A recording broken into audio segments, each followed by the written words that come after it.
کہ ہمارے حساس اداروں نے عمران نیازی کو کہا کہ بھارت نے 2 لاکھ فوج اتاری ہے، بھارت کے ارادے خطرناک ہیں، آپ مسلمان ملکوں کا دورہ کریں، آپ باہر دنیا کو متوجہ کریں کہ دنیا بھارت کو اس جارحیت سے روکے، لیکن عمران نیازی نے کوئی دورہ نہیں کیا، کیونکہ کہتے ہیں کہ عمران نیازی کو کہا گیا تھا کہ سمندر کے اوپر سے جہاز لے کے نہیں جانا، منحوس ثابت ہو سکتا ہے۔ تو عمران نیازی اس نحوست سے بچنے کے لیے اسلام آباد بیٹھا رہا اور بھارت کشمیر پہ قبضہ کرتا رہا۔ میں پوچھنا چاہتا ہوں، بھارت کا نیشنل سیکیورٹی ایڈوائزر ڈوول جو ہے، اس نے سری نگر میں جا کے ڈیرے لگا لیے، وہ اس پلان کی نگرانی کر رہا تھا۔ عمران نیازی کی حکومت کیوں خاموش بیٹھی رہی؟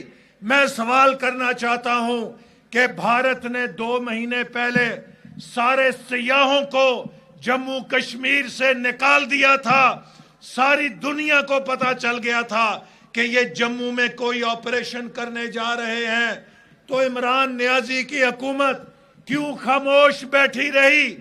یہ سارے سوالوں کا کسی کے پاس اگر کوئی جواب ہے تو آ کر ہمارے ساتھ مناظرہ کرے۔